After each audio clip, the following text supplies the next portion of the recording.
नमस्कार श्रोते हो, तुमचे माझ्या चॅनलवर मनापासून स्वागत.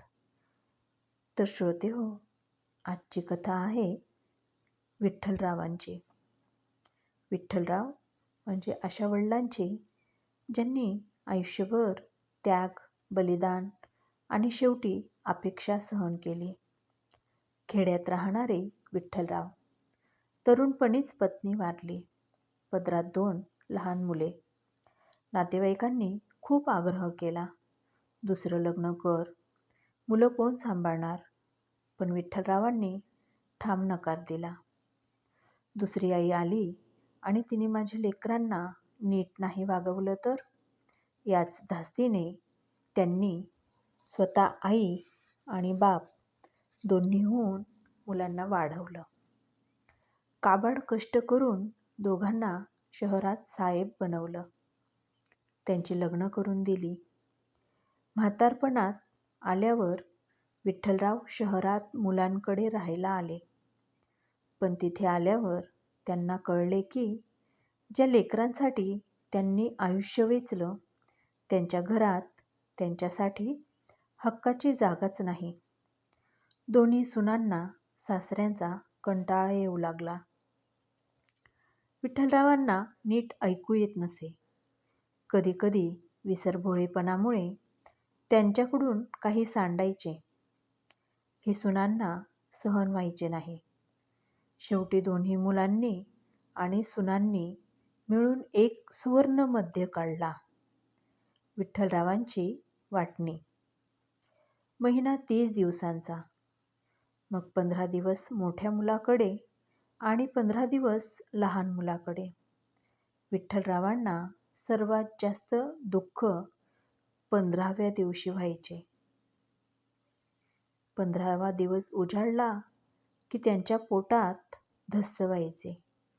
पहाटे 5 वाजेपासून त्यांची झोप उडायची आणि पुन्हा उपेक्षेला त्यांना तोंड द्यावं लागायचं.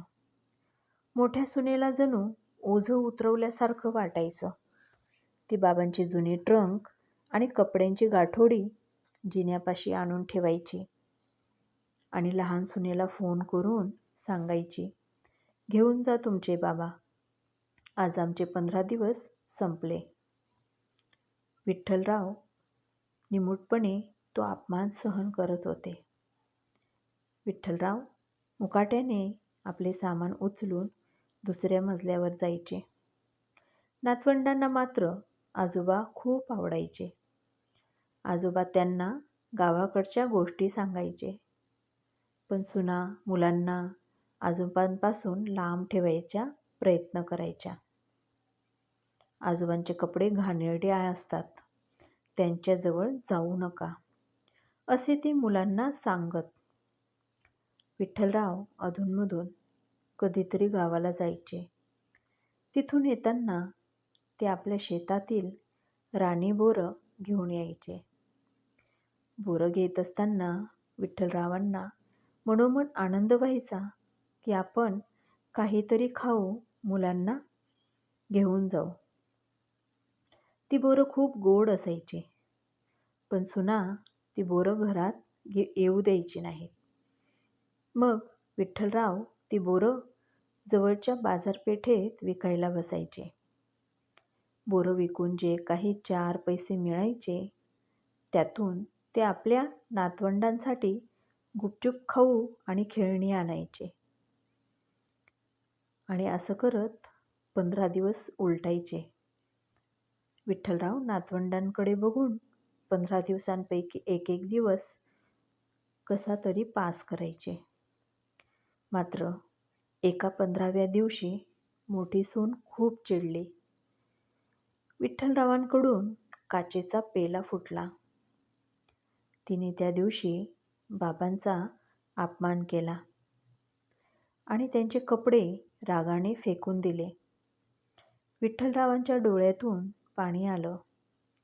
त्यांनी विचार केला, ज्यांच्यासाठी मी माझं आयुष्य राखलं, तिथे मला 15 दिवसही नीट राहता येत नाही.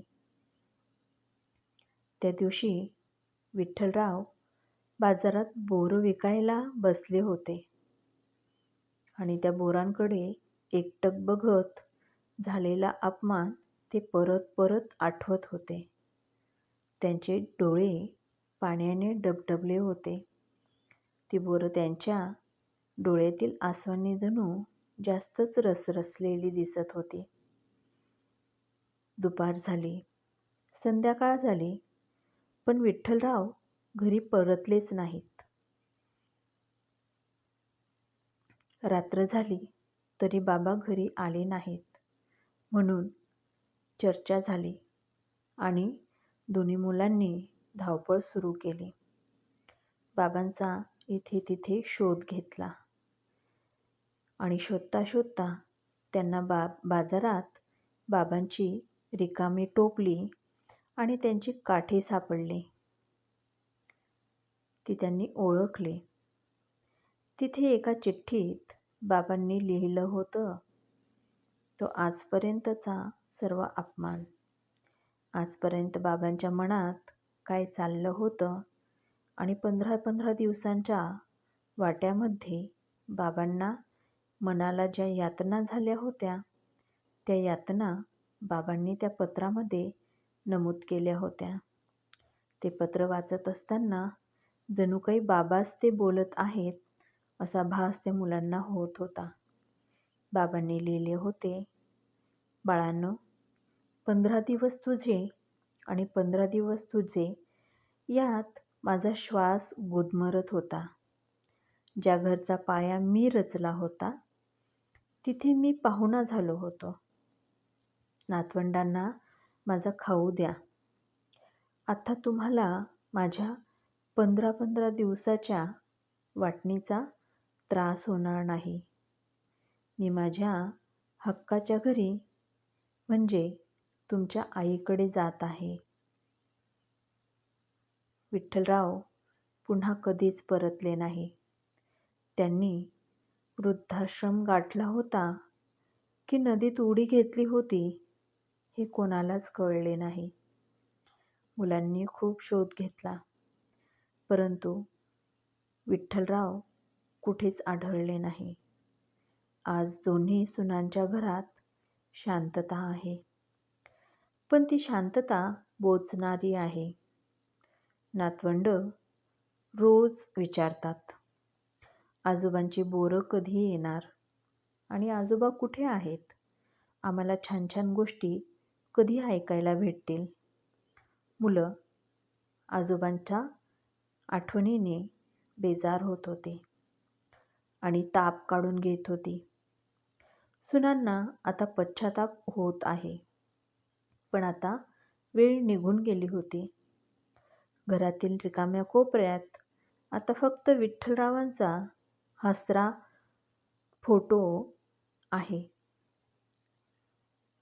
जो जणू विचारत आहे, मुलांनो, आता तुमचे 15 दिवस सुखात जातायत ना? जणू ते बाबा फोटोमधून मुलांना विचारत होते. ज्या मुलांसाठी आयुष्यभर विठ्ठलरावांनी स्वतःला वाटून घेतले नाही, म्हणजे त्यांचा बाप त्यांनी दुसऱ्या आईसोबत वाटून घेतला नाही आणि त्यांच्या आईचे आणि वडिलांचे दोघांचे हे प्रेम त्यांनी त्या मुलांना दिले. म्हातारपणाचा आधार म्हणून ते आयुष्यभर त्या मुलांकडे बघत होते. परंतु लग्नानंतर मुलं आणि सुनांनी विठ्ठलरावांना त्या सन्मानाने किंवा त्यांच्या त्या स्वाभिमानाला धरून जगू दिले नाही.